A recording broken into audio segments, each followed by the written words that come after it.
nosso superespaço em duas dimensões, os Mi e um férmio de Majorana, coordenada fermiônica de Majorana. E tínhamos feito, então, a expansão do supercampo, que a gente chamava de supercampo escalar matéria, então supercampo Φ, a gente botou como símbolo Φ,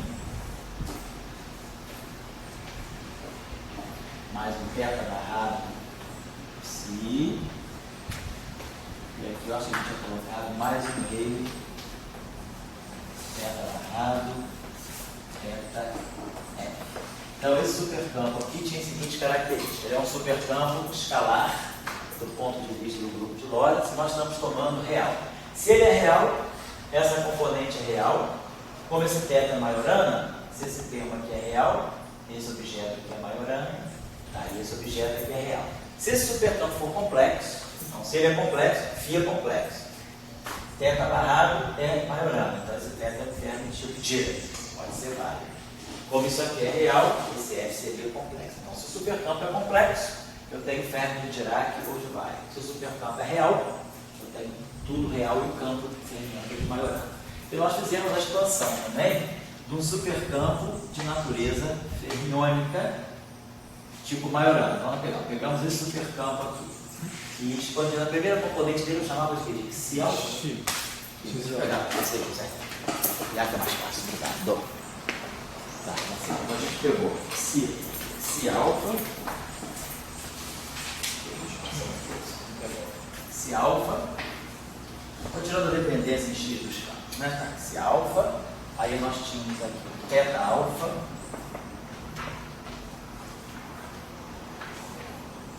S, escalar, aí colocamos aqui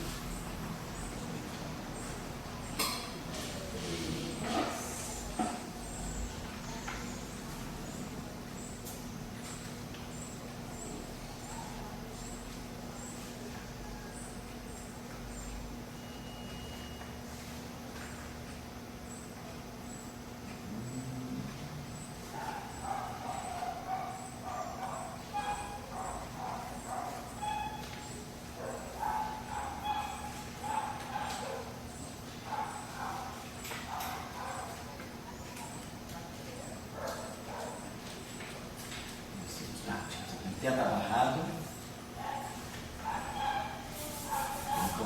θ barrado, gama 3.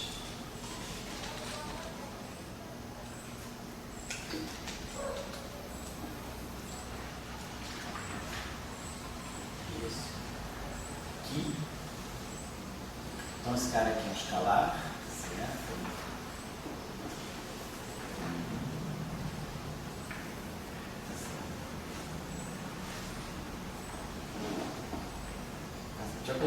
Vou colocar isso aqui, vou discutir com vocês uma coisa que a gente talvez tenha que modificar aqui rapidinho. Θ barrado, gama Mi.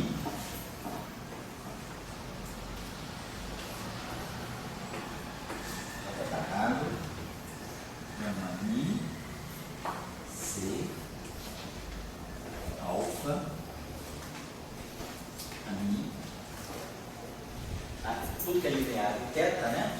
A gente pegou o termo linear em θ. A gente tinha feito essa decomposição aí por conta daquela análise de teoria de grupo, e aqui mais um meio θ barrado e θ. Eu vou estar mudando a notação, vou chamar esse cara aqui de lambda alfa. Estava chamando de zeta alfa, agora eu vou chamar de lambda alfa. Tá? Então,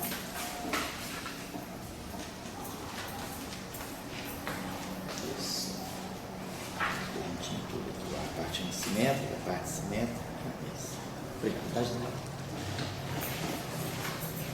Então, isso aqui dava para nós, a gente tinha visto, né? Se esse férmio aqui, se esse campo fermiônico aqui é um férmio de Majorana, aqui eu tenho duas componentes de Majorana, então duas componentes que são reais, duas componentes reais independentes aqui, duas aqui.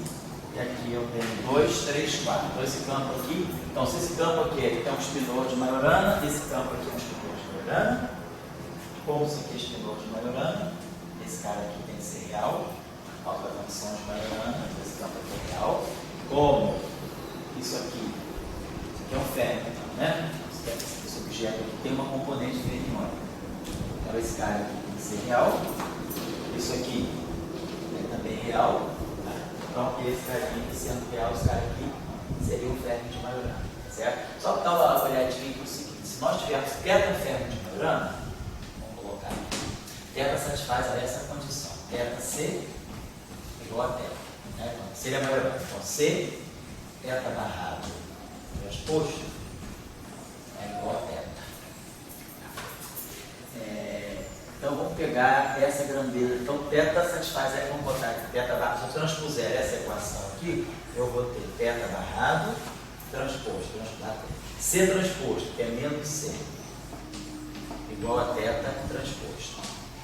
Então, θ barrado é menos θ transposto, C é menos 1. Mas isso aqui é geral, se o ferro de Majorana satisfaz essa condição. Vamos pegar essa grandeza. θ barrado, gama 3. Essa grandeza aqui é um ferro, né? Isso aqui é um espinor linha com uma matriz, quer dizer, isso aqui é um θ barrado alfa, gama 3, alfa, beta. Então aqui sobra, isso aqui é um campo fermiônico, né? Quer dizer, ele está assim, está multiplicando, né? Essa matriz aqui, né? Aí vai pegar isso aqui, quer dizer, isso aqui é uma matriz de uma linha de duas colunas, e essa matriz aqui é duas colunas, né? Vamos pegar isso aqui, vamos fazer o contrário, vamos pegar o contrário aqui, vamos fazer o seguinte, gama 3, θ barrado, gama 3, vamos pegar esse objeto aqui, gama 3, legal. Esse carinho aqui, tá certo, esse carinho aqui é θ alfa, talvez aqui, eu estou só, esse θ barrado, ele está em um espinor, só para poder ter consistência. Esse cara aqui é um espinor coluna, esse cara aqui é um espinor coluna, θ barrado, gama C alfa também, né? É um espinor, talvez pudesse ser C, esse cara aqui é um espinor também em coluna, né? Então, θ barrado, isso aqui, tem essa matriz aqui.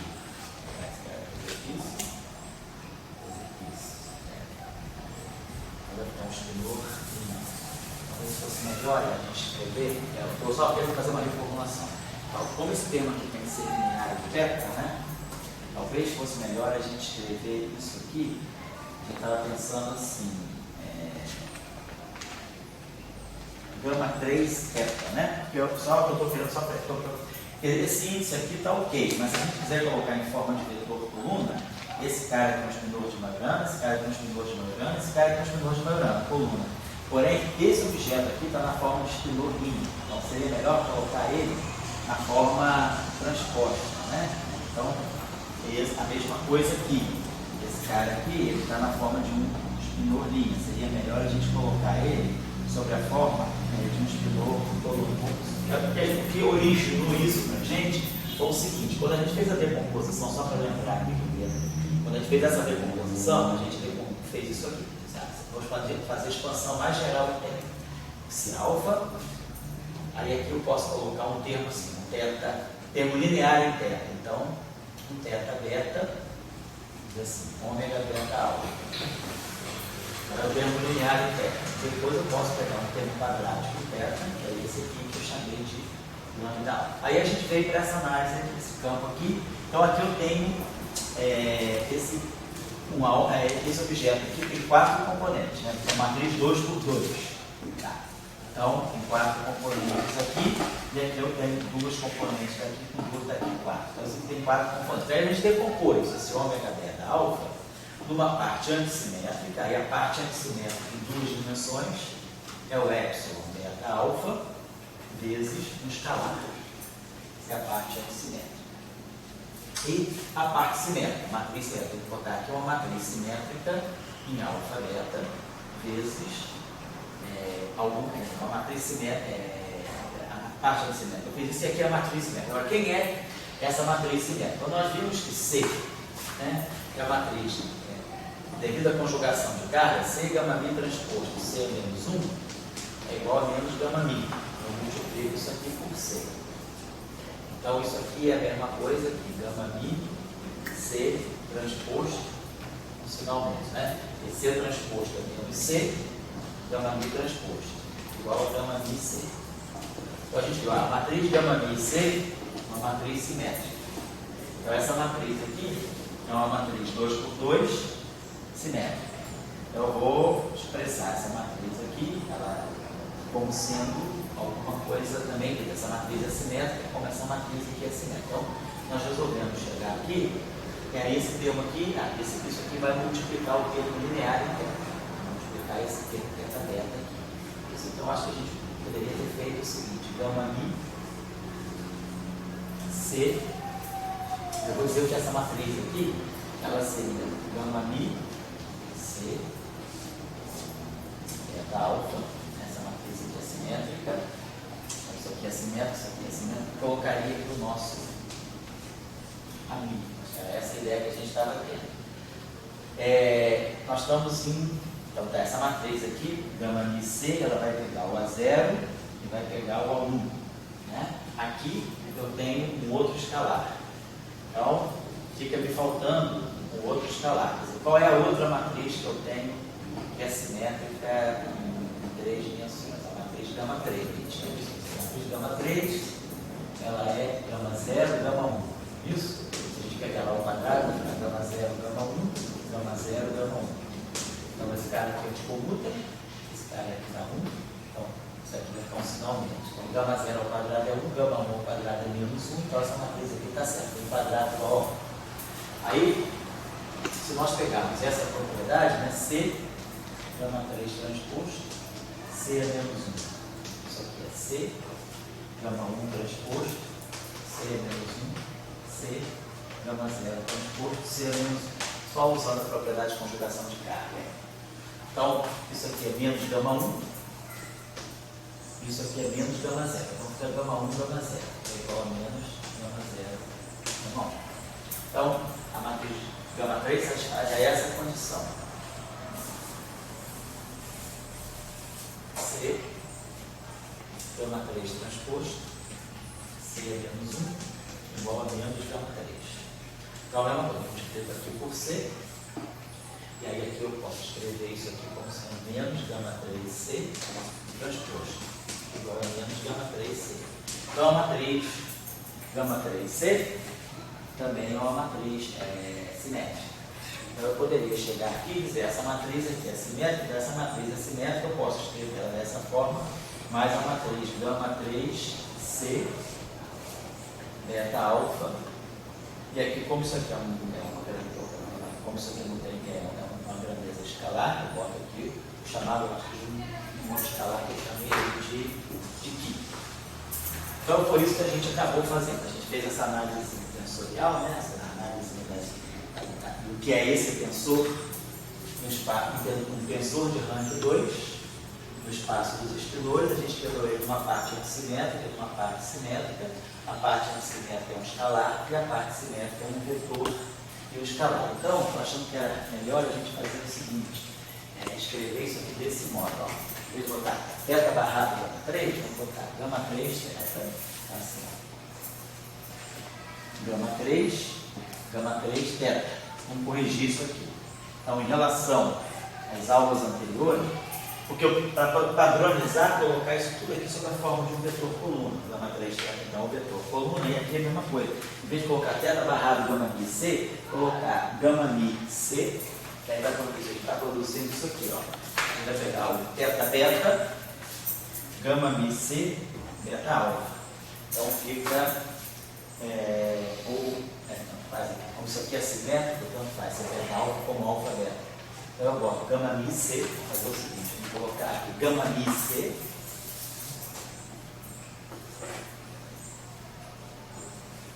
θ, componente alfa, a mi, e o θ barrado, θ lambda, dessa forma. Então, fica tudo melhor. Vou apagar isso aqui. Claro, só para poder ficar padronizado. Quando terminei a aula passada, Falei com vocês que provavelmente a gente precisaria rever um pouquinho a maneira como nós escrevemos esse supercampo, só para padronizar. Então, esse cara aqui tem a estrutura de um vetor coluna, esse tem a estrutura de um vetor coluna, isso é um vetor coluna, isso é um vetor coluna, isso é um vetor coluna, e isso é um vetor coluna de duas componentes, certo? Vamos só agora ver o seguinte, gama 3 θ, qual é a propriedade de gama 3 θ sobre conjugação de carga? Tá? Então, quem é conjugado de carga dele? Conjugado de carga dele, como sempre, por definição, é C gama 3 θ barrado tudo transposto. Né? Assim que a gente define o conjugado de carga. C barrado transposto. Então, vamos fazer as operações aqui. C, então aqui dentro primeiro eu vou ter θ barrado, gama 3 barrado, transposto. Vamos ver quem é gama 3. Vamos ver que gama 3 é gama 0 e gama 1. Quando nós barrarmos isso aqui, gama 3 barrado, é gama 1 barrado,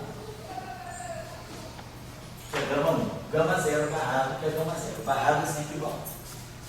Mas gama 0 e gama 1 eles comutam. Então, gama 3 barrado é menos gama 3. Vou colocar esse sinalzinho aqui. Aí vamos transpor. Então, isso aqui vai ficar C, gama 3 transposto. Aí, com sinal menos. θ barrado transposto. Mas então vamos colocar aqui o C menos 1, C. Aí nós tínhamos visto que C, gama 3 transposto, C menos 1 é menos gama 3. Acabamos de ver agora. E C θ barrado, certo? C θ barrado transposto, isso aqui é maiorana, isso aqui é o θ. Crescimento. Então a gente está vendo, realmente, gama 3, se θ é maiorana, gama 3 θ é maiorana. Então está certo. Se esse tesouro aqui é maiorana, isso aqui é maiorana, claro, esse por construção é maiorana, e esse automaticamente sai maiorana. Agora a gente tem que ver que isso aqui também seria maiorana. Tá? Então, gama 3 θ, se θ é maiorana, então tá. Deixa os outros maiorana. Para poder ficar tudo consistente. Que aí, isso aqui é maiorana. Se esse cara é maiorana, como isso aqui é maiorana, então esse cara aqui deveria ser um campo escalar real. Tá? Vamos pegar agora esse estudor, gama mi, C, θ, esse aqui é o estudor. Então vamos tirar o conjugado de carga dele. Então o conjugado de carga dele, por definição, vai ser C, gama mi, C, θ, barrado, transposto. Então vamos lá, então você vai ficar C. Então, primeiro barrado, θ barrado. C barrado, gama mi barrado. Gama mi barrado é sempre gama mi. Mas tudo isso aqui transposto. Vamos ver agora quem é C barrado. C barrado é gama 0, C dagger, gama 0. Só que C dagger, a matriz C orbitária. C dagger é C menos 1. Isso aqui é gama 0, C menos 1, gama 0. Certo? Então vamos lá. Então, C barrado, tá certo, gama 0, C menos 1, gama 0. Vamos deixar assim, então vou deixar. E aí o C barrado transposto, então é C barrado transposto, fica assim, gama 0 transposto, C menos 1 transposto, mas a matriz C é simétrica, então C transposto é menos C. Então vai produzir aqui um menos C menos 1. Aqui eu vou tirar o transposto da inversa, mas o transposto da inversa é o inverso da transposta. Tá no sinal menos. E aqui gama 0 transposto. Vamos colocar as coisinhas no lugar. Então isso aqui ficou para nós C, θ barrado. Aí nós vamos ter gama 0, aí aqui tem um sinal menos, por causa da constituição. Vamos primeiro transpor isso aqui. Então, C, gama mi transposto. Aí ficou C barrado transposto, que é menos gama 0 transposto, C menos 1, gama 0 transposto. θ barrado transposto. Então, primeiro transposto. Vou colocar. ver se fica legal. Deixa eu aqui. Eu acho que a gente não tem. Depois a gente tem uma propriedade aqui. A gente tem o seguinte: C gama zero transposto C menos 1 é igual a menos gama zero. Tá certo. Então, se eu queria ver se a gente podia passar o gama zero para o outro. Se eu jogar esse C para cá, eu tenho que C, quer dizer, gama zero C menos 1. Gama zero C menos 1 não é nada de interessante. C menos 1 gama zero. Se eu multiplicar essa equação aqui por C menos 1, isso aqui vai dar. Então tem essa relação. Se eu multiplicar isso aqui por C menos 1, isso aqui vai ficar gama zero transposto C menos 1 é igual a menos C menos 1 gama zero. Eu acho que podia talvez usar isso aqui. C menos 1 gama zero é igual a menos gama zero transposto. Vamos ver se é o último. Bom, da maneira como está, eu vou. Também não preciso, talvez eu possa fazer o seguinte: vamos deixar voltar por enquanto e vamos colocar os 6 ali. Vamos começar a rechear isso aí no C. Então a gente for com o sinal menos global. Menos C, gama mi transposto. C é menos 1, C. Coloquei a identidade. Gama zero transposto. Aí ele já encontrou o C menos 1. Certo? Tem ali. Vamos colocar C menos 1, C, gama mi transposto. C menos 1, C, gama zero transposto. C menos 1, gama zero transposto. Vamos deixar assim. E teta barrado. C menos 1, C, teta barrado, transposto. O que eu fiz? Eu coloquei a identidade aqui.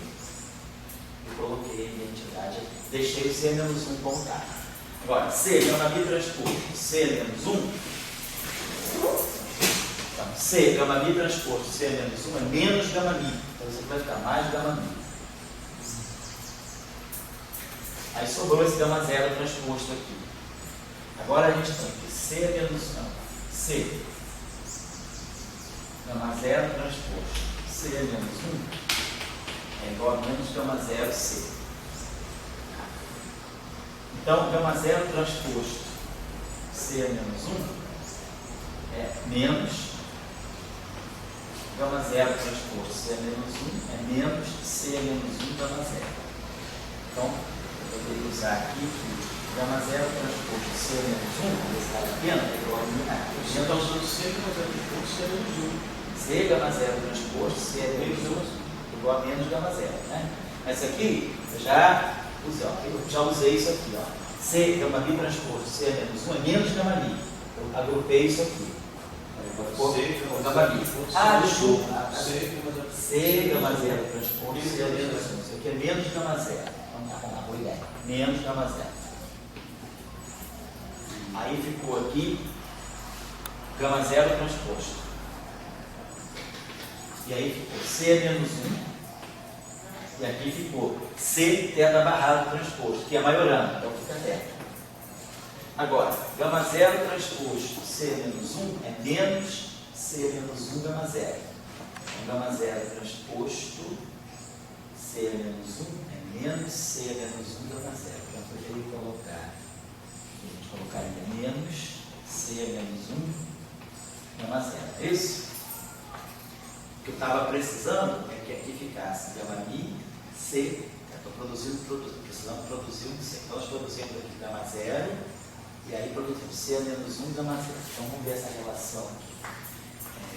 Aqui ficou, sobrou o gama zero. Então, vamos fazer de novo assim, que não coisa errada. Gama mi, C, teta.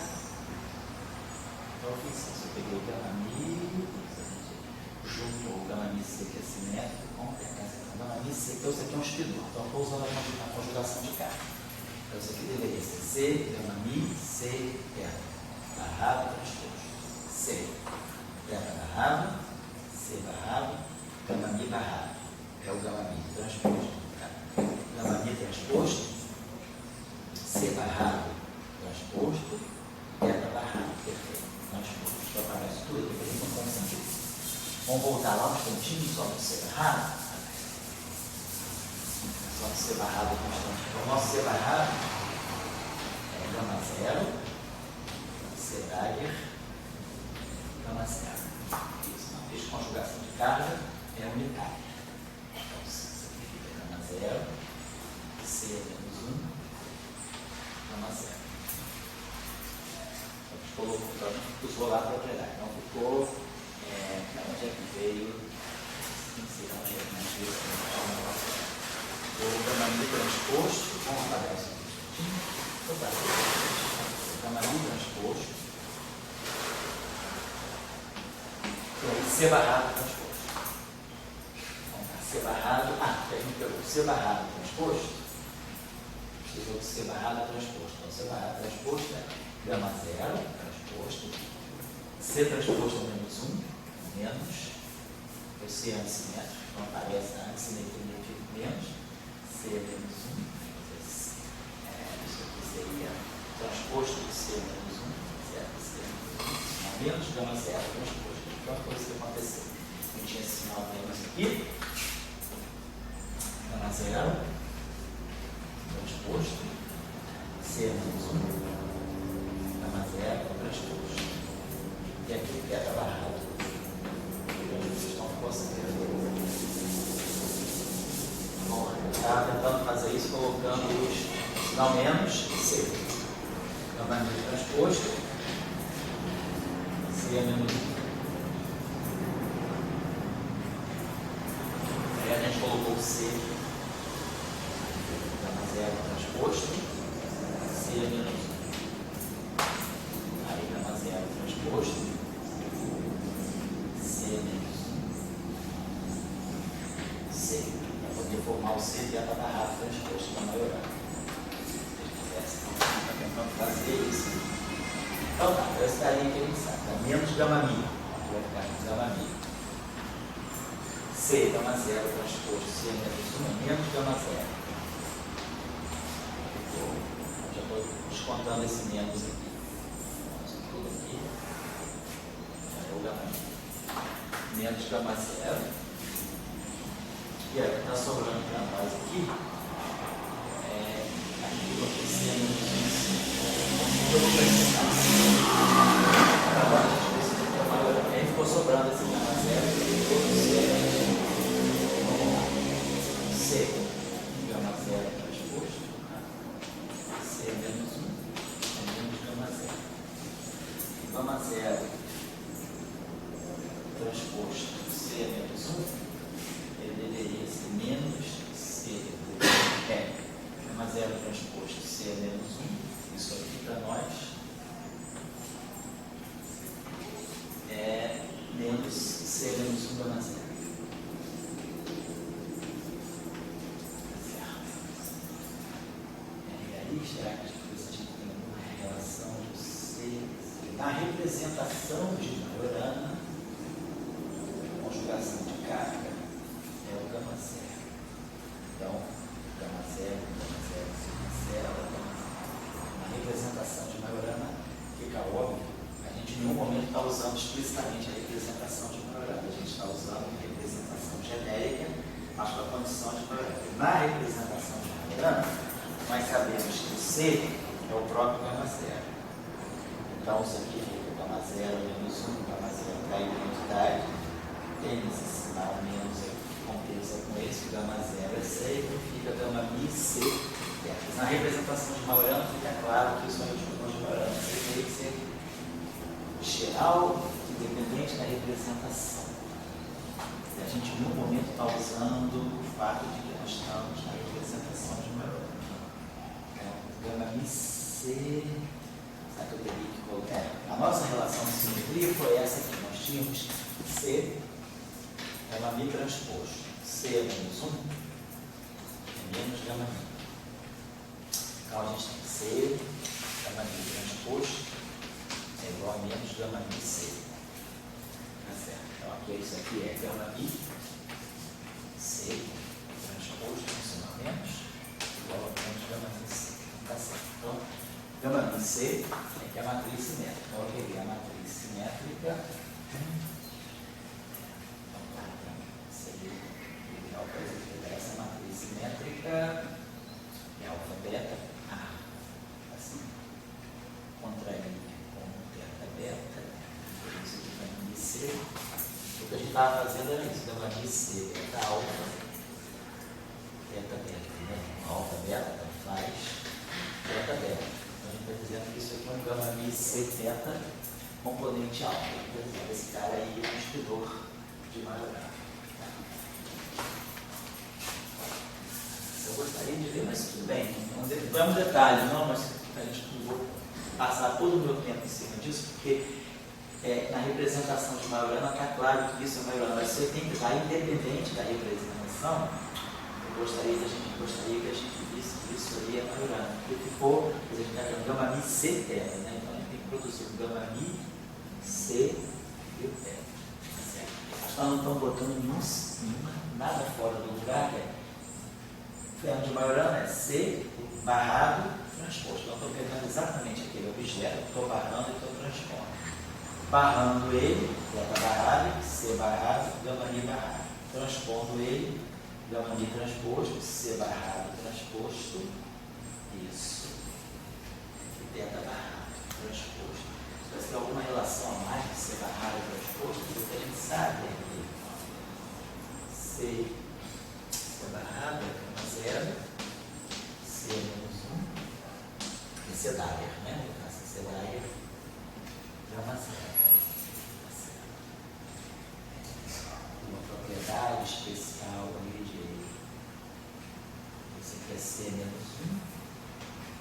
Vamos ver aqui como é C menos 1. A propriedade que a gente tem aqui é C, gama 0 transposto, C menos 1, igual a menos gama 0.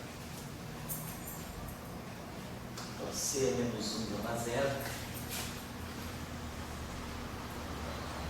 multiplicando aqui por C menos 1, por C menos 1, menos C menos 1 gama 0.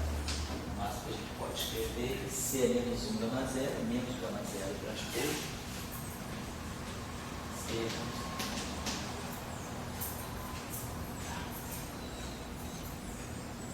Vai adiantar muito, mas esse pode saber que o C errado pode ser escrito dessa forma. Vamos ver se aqui pode. Na representação de Majorana, isso é Majorana. Vamos ver se a gente consegue ver de modo independente da representação. Vamos ver aqui o seguinte. Então, ele vai usar essa relação C barrado e isso aqui. Mas a gente tem isso aqui. Então, ele viu que gama é C menos 1 gama 0 é menos gama 0. Vamos botar aqui C barrado.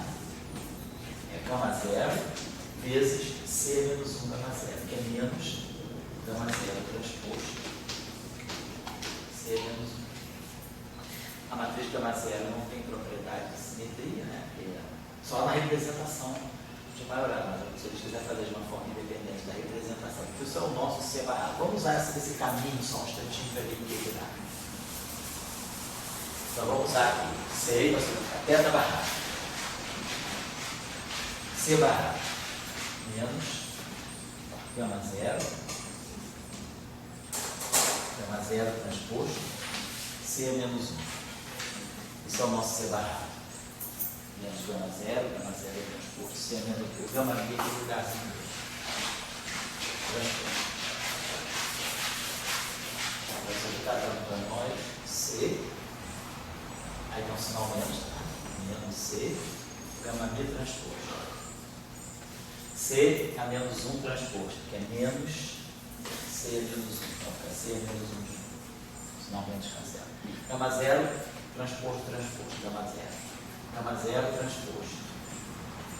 E teta barrado, transposto. Tá legal. Então, C, gama mi transposto, C menos 1. Isso aqui é menos gama mi. Gama 0 transposto. Então vamos fazer o seguinte. Vamos botar, deixar essa gama 0 aqui. Então vamos botar C menos 1, C. Gama 0 transposto. C menos 1, C. Teta barrado transposto. Então, de novo, isso aqui me dá uma Majorana. Isso aqui é menos gama 0. Então, mais gama 0 aqui. Isso aqui é gama 0. E aí a gente vai de novo com a mesma coisa. C sendo gama 0, na representação de Majorana, isso aqui inverte isso. Então isso aqui dá C menos 1. Tá? E aí é sempre gama mi, C, sobe o gama zero, que é o C. Então a gente consegue mostrar isso na representação de Majorana. Eu vou depois tentar ver, ou vocês também tentam ver. É uma coisa muito simples que está pegando. O que o certo? Quer dizer, eu acho que em nenhum momento a gente está usando, né, não estamos usando explicitamente a representação de Majorana, mas para mostrar isso, parece que a gente está precisando usar a representação de Majorana. Isso aqui é diagrama IC, esse aqui é um espinhol completa direitinho, né? Tá certo. Se eu pegasse isso aqui, teta da rado, vou começar aqui. Se a gente pegar teta da rado, gama IC. Tá. Transposto. Aí eu dou um espinhol deitado. Você tem um tenor limpo, o transposto dele é um tenor coluna. Deveria ser assim. Então, vou deixar. Então, não vou perder tanto tempo nisso, porque na representação de Majorana, você deve ser um tenor de Majorana. A representação de Majorana está dando. Tem algum detalhe aí que deve ser simples, mas que está me pegando aqui. Então, vamos então, na representação, esse cara aqui é Majorana e esse cara aqui, então, sendo o real, isso aqui é Majorana. Então mais ou menos acertado. Essa aqui é Majorana.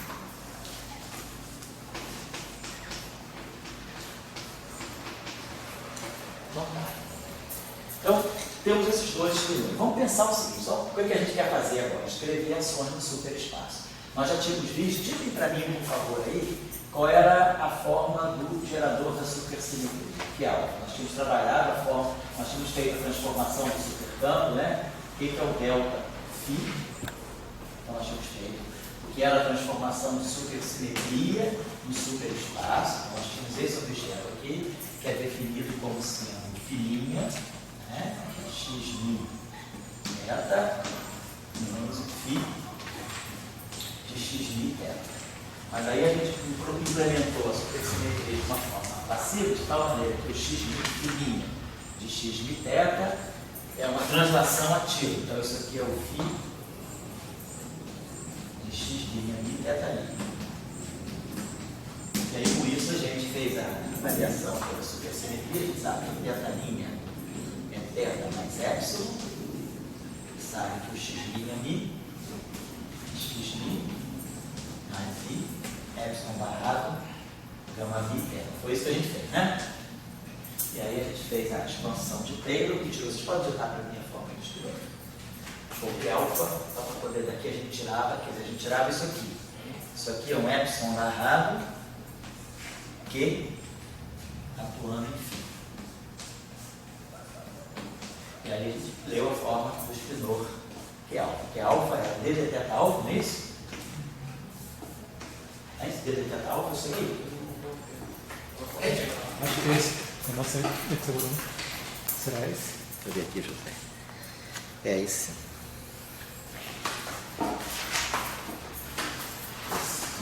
Eu até introduzi, eu até derivado do variante também. Então, se alfa é isso aqui. É o d de teta alfa, isso. É alfa mais i.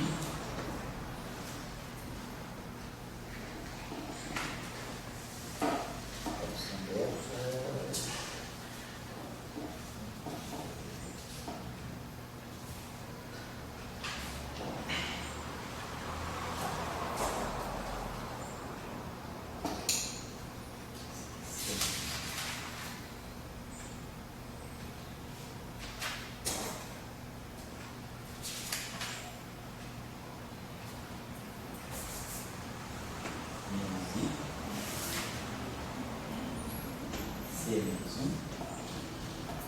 gama mi, alfa.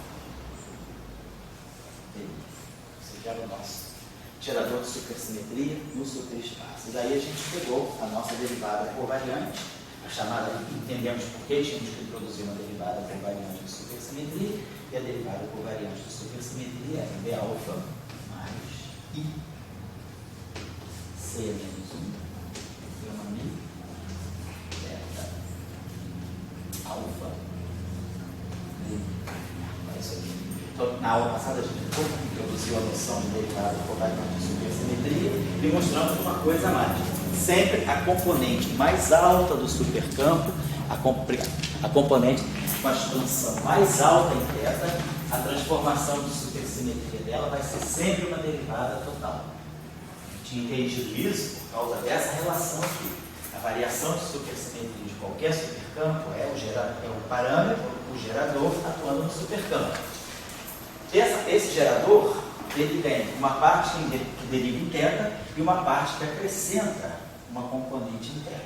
Então, quando a gente atua epsilon barrado θ aqui, a gente, quando atuar com essa grandeza aqui em cima de um supercampo, a transformação dessa componente aqui, delta lambda alfa, ou delta F nesse caso aqui, a variação da maior componente vai ser esse termo. Quando esse objeto aqui, ó, tem um θ, lembre-se que ele carrega um θ. Quando esse objeto aqui, nessa relação que está aqui, esse epsilon barrado é um parâmetro constante, simplesmente um parâmetro constante. Aqui eu tenho esse objeto aqui atuando em φ. Então, quando esse objeto aqui atuando em φ, tem duas derivadas. Vai derivar em relação a θ e a outra parte vai derivar em relação a xφ.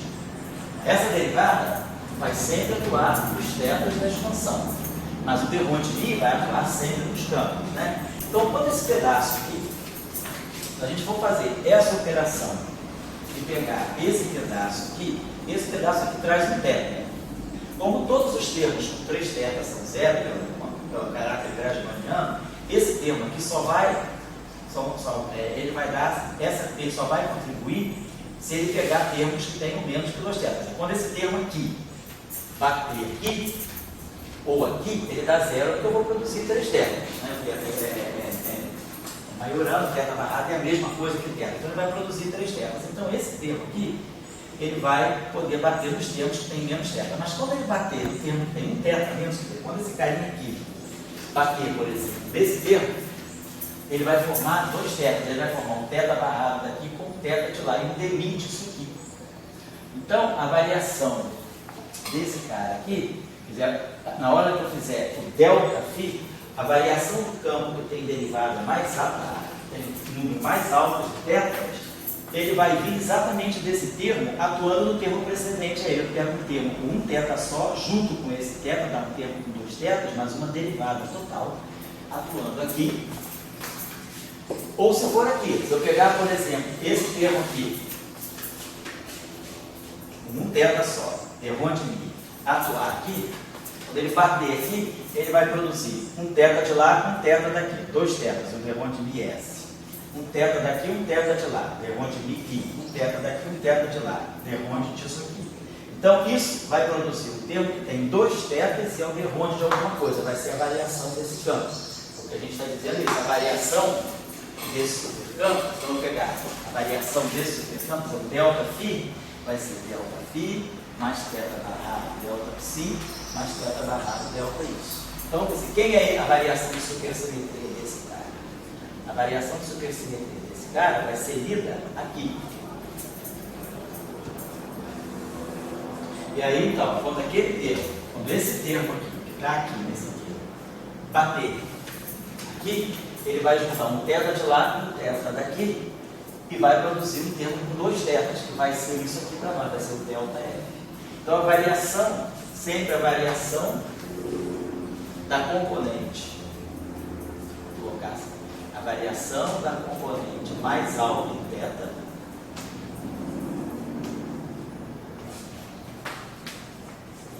ela vai ser sempre do tipo a derivada total da componente de um θ menos, componente com um θ menos.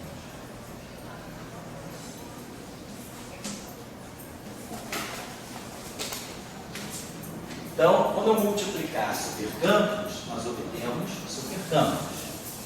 E aí o produto de supercampos é tal que a derivada a componente mais alta dele, por transformação de supersimetria, é sempre uma derivada total. Então, ela é uma boa candidata à ação. Então, a nossa postura é essa aqui.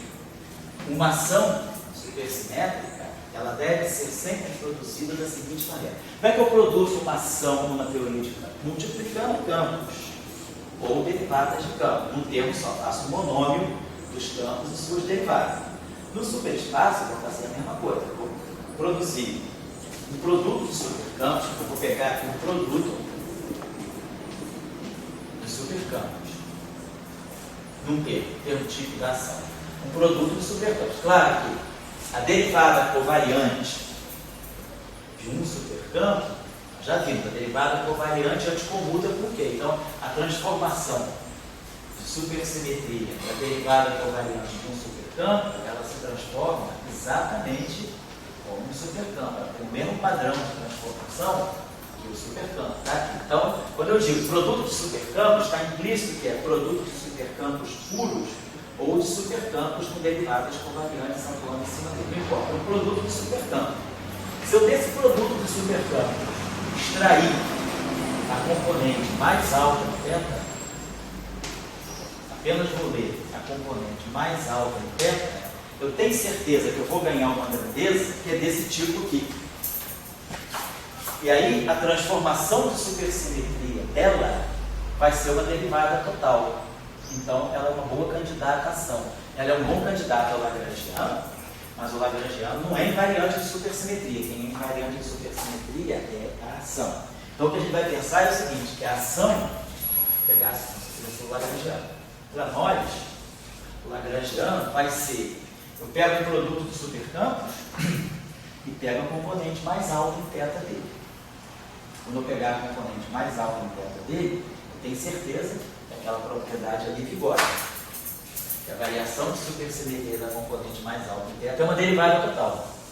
Então, a integral do lagrangiano é a ação.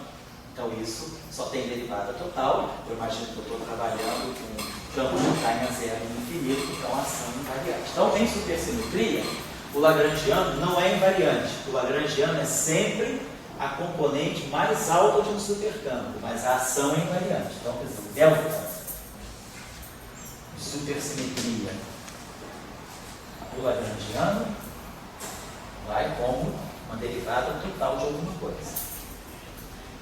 E o delta de supersimetria, vou colocar assim, da ação. Então, a supersimetria é sempre uma simetria da ação e não uma simetria do lagrangiano. O argumento é esse. Se alguém quiser se convencer um pouquinho mais, só fazer o cálculo. Mas é só o que é importante é lembrar que isso é uma transformação de supersimetria. E eu sei quem é esse cara. E aí eu sei que sempre que esse cara aqui atuar num supercampo, ele vai produzir a variação de supersimetria da componente mais alta do supercampo, vai ser uma derivada total atuando na componente não externa. Vamos fazer um teste assim, vamos apagar isso aqui. Pois não? Faria uma frase, por exemplo, se você colocasse materiais supersimétricos, mas num contexto topológico. Se você colocar num contexto topológico, vamos colocar assim, para você desprezar as configurações de campo lá no infinito, isso não é bom. Então você teria, nada impede, por exemplo, a gente pode supersimetrizar teorias topológicas, não tem nenhum problema. Agora, você vai ter, se você tem uma ação que pega, quer dizer, a variação da ação, pega os seus campos no infinito, e esses campos no infinito não tendem a zero, então a gente teria que, talvez, suplementar essa ação com alguma coisa mais. Por exemplo, numa teoria topológica, a gente sempre tem uma grandeza que tem um comportamento não trivial no infinito, que é a corrente, tem uma corrente topológica. Toda teoria topológica tem uma corrente topológica. Então, provavelmente o que você pode fazer é suplementar a atuação com algum termo que possa ter a divergência dessa corrente topológica de tal maneira que a variação que viria da ação lá no infinito cancela a variação que vem da corrente topológica lá no infinito. Mas talvez a gente tenha uma coisa mais simples ainda. Vamos pensar o seguinte, nós que estamos interessados em ter simetria da ação. Né? Então vamos pensar o seguinte, uma teoria topológica, tipo de Chern-Simons, né? A gente, um modelo que a gente tem que vai caracterizar. Mas se eu pegar, por exemplo, vou pegar aqui rapidinho, só para a gente lembrar que o termo de Janssens, epsilon, mi, kappa, mi, dni, a kappa. Né? Então, eu posso escrever esse termo aqui, né? Se a gente colocar ele, esse termo aqui, vamos dizer o que está associado. Como termo de uma ação, tudo bem, né? Quer dizer, esse termo, vamos pensar o seguinte, eu tenho, nesse caso aqui,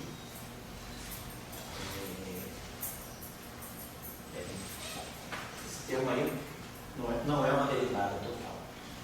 Aí não é uma derivada total, porque se eu fizer uma derivada total, fizer a derivada do a cai a simétrico, isso aí cai a zero independentemente, mas aí eu tenho que integrar por partes, o dmi vai a mesma coisa. Então, esse termo aí não é uma derivada total. Vamos dizer, se você está dizendo, vou pensar duas coisas, eu tenho termos topológicos na ação, tá? Então se eu quiser, Janssens é um termo topológico na ação.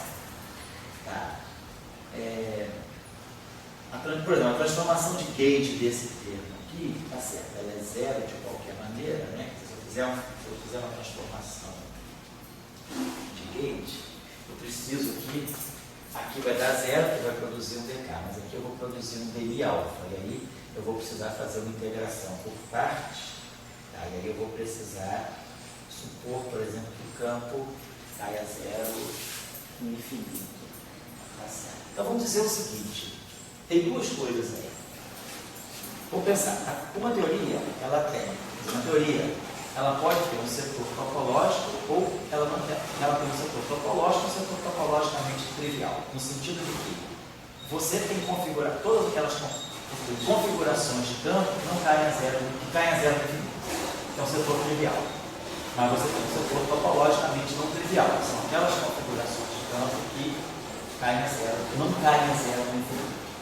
Então, se você tiver uma teoria que você tem um setor topológico e um setor não topológico, você na supersimetria, você estaria jogando, quer dizer, quando você diz que a variação da ação é zero, porque você está jogando fora os campos que caem a zero no infinito, você está extirpando as suas configurações topológicas. Você está trabalhando apenas no setor não topológico da sua teoria. Certo? Está pegando apenas, eu tenho supersimetria, sim, mas se eu me restringir ao conjunto de campos clássicos, que não caem a zero, que caem a zero no infinito, aí eu garanto a supersimetria. Agora, se eu tiver configurações que não caem a zero no infinito, então essas configurações não vão me permitir ver a supersimetria. Vamos colocar desse modo. Fala aí, Beto. Mas geralmente teoria topológica vão de um vácuo para o outro, né? É porque conecta um vácuo com o outro, né? Mas a impressão que dá é que vai para zero. É como um vácuo trivial, mas vai para zero porque tem uma constante vácuo do outro lado. E você pode pensar que se tivesse tipo um kick, né? Que você está falando, né? Vamos ver o seguinte, porque se você pega. Vamos dizer, se você pega um King, né? Quer dizer, ele conecta o infinito com o menos infinito. Quer dizer, os campos lá no infinito não caem a zero. Eu estaria dizendo o seguinte, se você pegar, vamos dizer, um vórtice, por exemplo, se você tiver um vórtice, então o teu campo lá no infinito não é zero, né? Se lá no infinito você tem aquele campo azimutal, o campo polar, né? E você tem o campo de Higgs também, o campo escalar tende a alguma coisa não trivial no infinito, tá? Porque ele é constante, o campo lá no infinito é constante.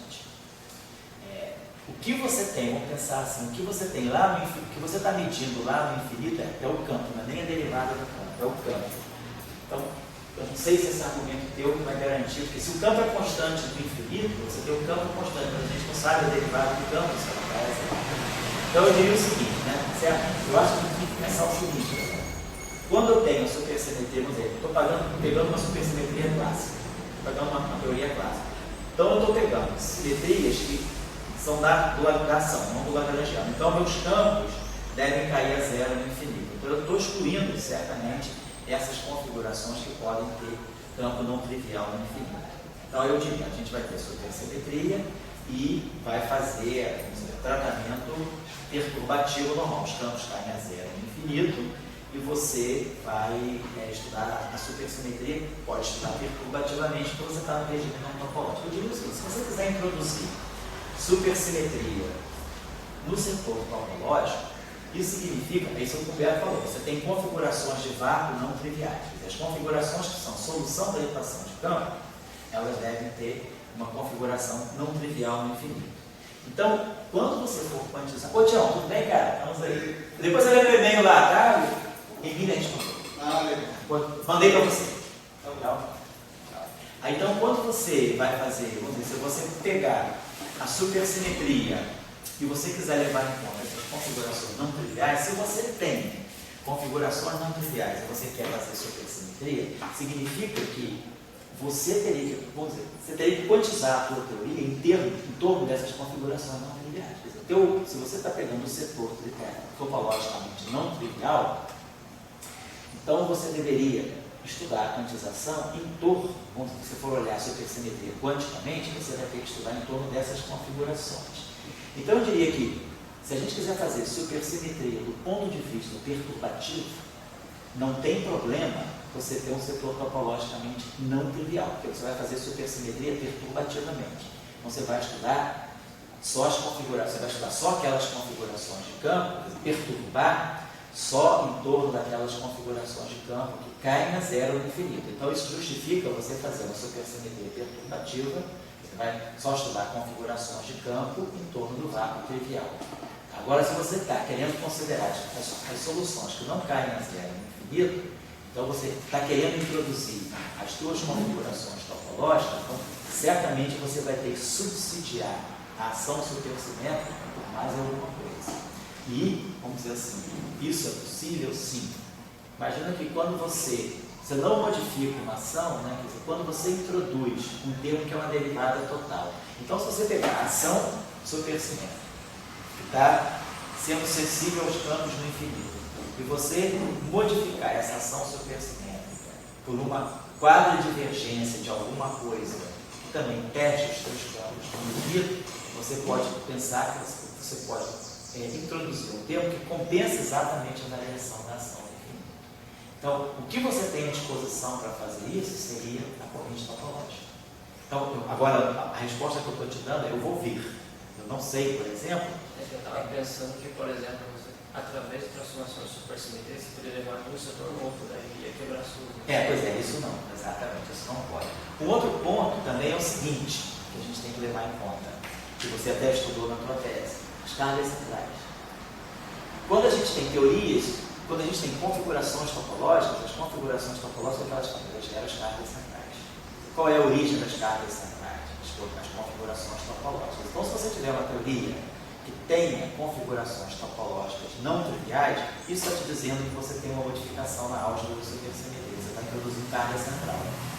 Se você está introduzindo carga central, o teu gerador de supersimetria já não é mais o mesmo. Você está lembrado do que a carga central faz? Você coloca um termo que é Z, né? Vezes uma derivada, alguma coisa assim, né? Então, a tua pergunta é bastante sensata. Eu diria, sensata é importante. Eu diria o seguinte, que eu vou pensar um pouquinho melhor, mas o que eu estou entendendo é o seguinte. Quer dizer, esse argumento que o Léo vai levantar contra a argumentação do Léo é o seguinte: beleza, a gente está fazendo supersimetria, então a gente está jogando fora a variação do lagrangiano numa derivada total, então a derivada total dentro da ação, ela é irrelevante porque os campos caem a zero no infinito, então a ação é supersimétrica, o lagrangiano não. O lagrangiano varia sim, mas a ação é supersimétrica. Aí, beleza. Isso, como o Léo falou, se eu não tiver configurações não triviais. Se eu tiver uma teoria configurações topológicas, campos que caem a zero no infinito, que não caem a zero no infinito, então aí a minha situação é outra. Mas, ao mesmo tempo, isso que nós estamos fazendo, o DVD chamar a atenção, uma boa observação, é que nós estamos supondo que nós já derivamos que a álgebra de supersimetria é essa aqui. E alfa, correto? A gente tinha colocado alguma coisa assim, né? Gama I, C, alfa, beta, período. Então a álgebra de supersimetria, ela tem essa forma. Isso é compatível, essa álgebra provém dessa expressão que eu copiei ali do caderno do José, que é alfa, D alfa, menos I, C menos 1, né? Gama Mi, teta, Bni. Isso é a carga de supersimetria, mas essa carga aqui, automaticamente, ela está excluindo as configurações topológicas. Se eu tenho configurações topológicas, essa carga tem que ser modificada. Eu tenho que introduzir aqui o que a gente chama de cargas centrais. Modifica isso aí, e aí esse argumento deve cair. Certo? Então a gente vai, vamos analisar. O argumento é esse, mas a gente tem que apurar melhor a resposta, certo? Acredito que no livro do aquele 1000 Lessons on Supersimple, do Lizardo Siegel, eu acho que lá eles falam alguma coisa quando eles falam da álgebra do supersimetria, alguma coisa com configuração topológica, tá bom? Mas a pergunta é importante. Então isso até vocês, o Léo estudou na tese dele, mas em mecânica quântica, que a presença de configurações topológicas, se eu tenho uma teoria de campos com configuração topológica, a supersimetria dessa teoria quântica, dessa teoria de campo, mesmo clássica, ela é modificada pela introdução de um conjunto de geradores extra na álgebra de supersimetria, que são as cargas topológicas, são as cargas centrais. Então, quer dizer, vamos dizer assim, configurações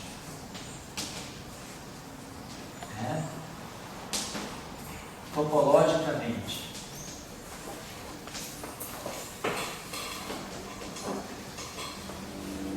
não triviais, elas modificam a álgebra de SUSY. Então, elas introduzem uma modificação na álgebra de SUSY, que são as cargas centrais.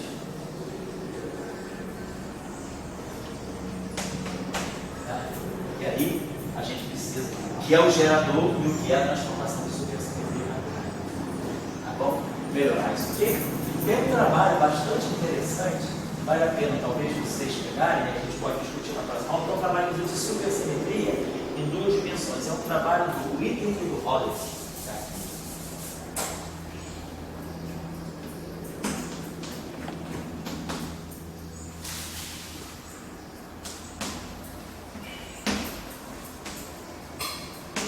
O trabalho do Witten e do Hollis é um Physics Letters.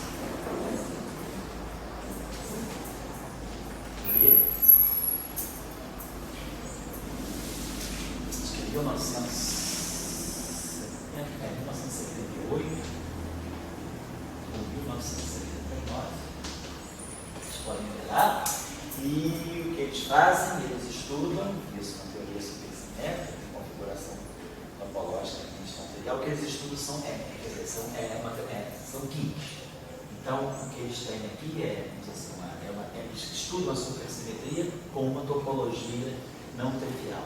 Então, aqui nesse trabalho, aqui, basicamente, o que eles têm, eles relacionam as cargas, CC, as cargas centrais, eles mostram que a origem das cargas centrais está nas configurações topológicas. As configurações topológicas que ele tem são os químicos. Então, eles mostram como esses químicos, que são sobre configurações que conectam o vácuo infinito, né, o vácuo infinito com o vácuo menos infinito, como é que isso aqui gera as cargas centrais. Tá? Então, dá uma olhadinha nisso. Esse paper é bem interessante. Está bem em cima. Oi, Paulo. Interessante. Esse paper é bem interessante. Ele está bem em cima dessa discussão de supersimetria em 2 dimensões. Ele é um paper de supersimetria em 2 dimensões. É o item 9, eu acho que é 78 ou 79. Não fiz sincero dele. Procurar o nome do item é complicado, porque tem muito tempo. O Oliver já se aposentou um bom tempo, então ele publicava muito na década de 80. O Oliver publicou muita coisa. Mas é mais fácil localizar o paper desse paper. Aí vocês vão ver pelo título que tem alguma coisa de supersimetria, topologia, né? Alguma coisa assim. Então, beleza. Então, a pergunta do Léo é bem relevante e a gente tentou elaborar. Aqui só para dar uma coisinha. Bom, agora vamos fazer um exercício aqui para a gente ver como é que essa coisa se aplica. Eu estou vendo aqui o seguinte, a carga de supersimetria, ela apareceu com um C-1, só para ver se eu estou com a dúvida, né? Uma tema ainda do negócio. Aquela nossa relação da matriz de conjugação de carga é essa, que C gama B transposto C-1 é menos gama B, né? Se eu multiplicar essa relação por C-1, essa relação vai me dar o seguinte, gama B transposto C-1 é igual a menos C-1 gama B.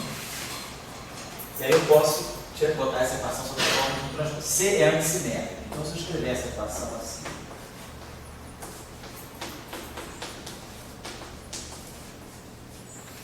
Então isso aqui fica gama mi transposto, C transposto é menos C, cancela, C é menos 1. C é menos 1 transposto é menos C é menos 1. Então essa equação mostra que também não só gama mi C é simétrica, gama mi C transposta é simétrica,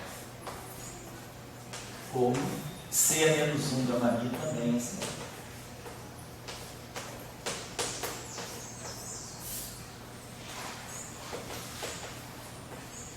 Então todas as duas são simétricas. Por que eu estou falando isso? Porque nós fizemos a expansão do nosso supercampo gama alfa, colocando aquele gama mi C, a gente tinha feito isso aqui, esse espinor aqui. Esse espinor aqui, será que esse espinor aqui é maiorano? Então a gente tinha visto, né?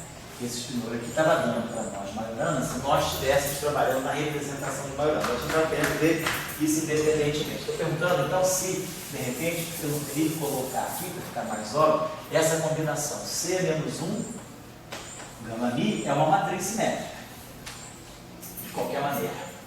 Então, talvez eu pudesse colocar C é menos 1, gama mi, teta. A minha pergunta é, se eu formar esse espinor aqui, é maiorano? Colocando aqui. Então, vamos ver. Então, isso aqui vai ficar C, aí vai ficar C menos 1, gama mi, teta, barrado, transposto.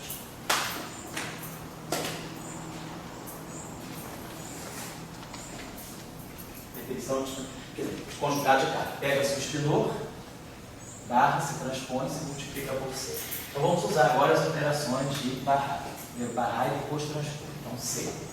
Teta barrado. Gama mi barrado. Gama mi. E C menos 1 barrado. Tudo isso, então, transpor. Então vou ver agora C menos 1 barrado. Né? C barrado, né? Gama 0. C menos 1. Gama 0.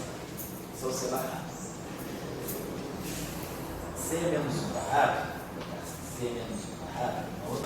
Isso é uma outra coisa. C menos 1 barrado. Pensar que isso é multiplicar. C barrado. C barrado. Menos 1. Eu tenho identidade. Então, C barrado vai ser. Então, a minha pergunta é: será que o C menos 1 barrado é o inverso do C barrado? Né? A pergunta é: será que C barrado inverso é o C menos 1 barrado? Vamos primeiro ver isso. Então, vamos primeiro ver quem é o C menos 1 barrado. C menos 1 barrado está lá. C menos 1. A gente já sabe, barrado é gama 0.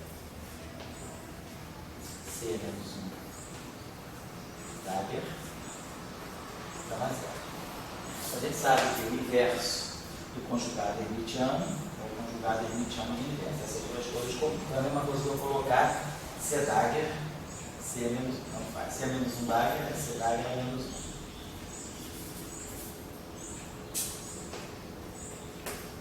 Mas C Dagger é C menos 1, a matriz C é unitária. C Dagger é C menos 1. Então, isso aqui no final de tudo é C menos 1 menos 1. Isso aqui é C. Gama 0, C, gama 0. Vamos deixar assim. C é menos 1 barrado, então está aqui. Então, vou multiplicar C é menos 1 barrado, que é gama 0, C, gama 0. Por C barrado a menos 1, se eu multiplicar por C barrado, é só pegar C é menos 1 barrado, que por definição é isso, e multiplicar por C barrado, eu tenho a identidade. Isso aqui dá identidade, isso aqui dá identidade, isso aqui dá identidade. Então a gente está mostrando que C menos 1 barrado é a mesma coisa que C barrado menos 1. Essas duas operações também comuns. Mas de qualquer maneira eu sei quem é isso aqui. Então, C menos 1 barrado é gama 0, C gama 0.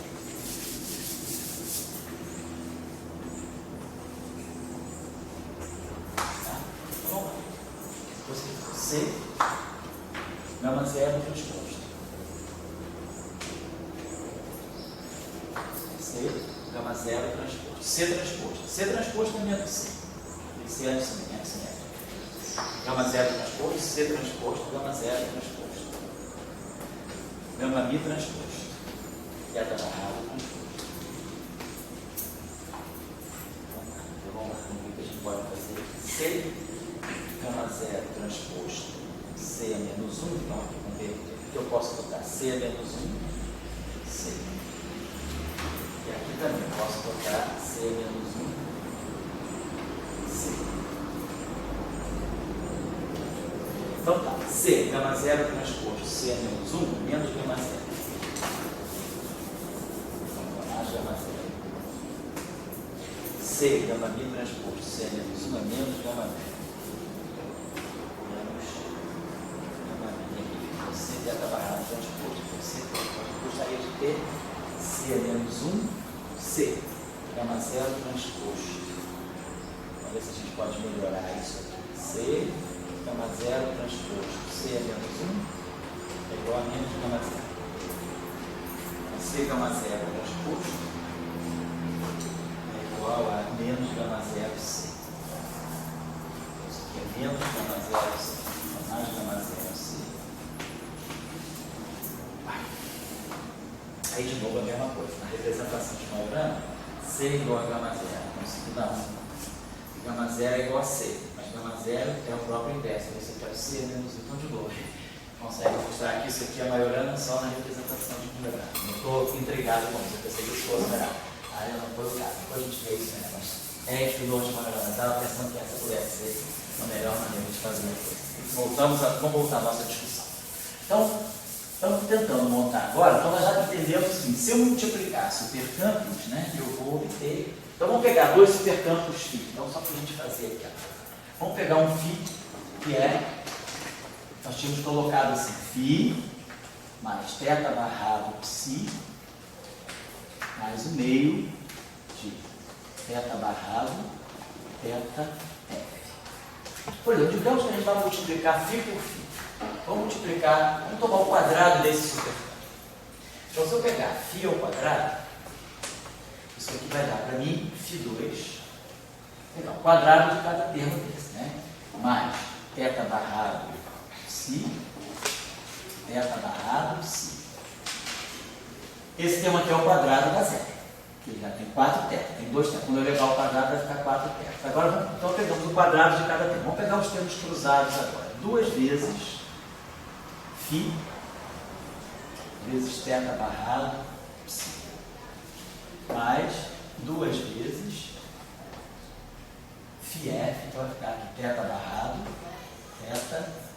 Estou fazendo os termos cruzados, tá? 2 vezes esse vezes esse, 2 vezes esse vezes esse e 2 vezes esse vezes esse. Mas esse vezes esse dá zero, porque vai dar 3 θs, θ barrado, θ. Como tudo isso aqui é proporcional a θ, esse aqui é um termo θ3. Então é zero porque é espinor de Majorana anticomutante. Então, o quadrado desse supercampo fica só esse objeto. Opa! Fica! Olha o carinho. Tudo bem, cara?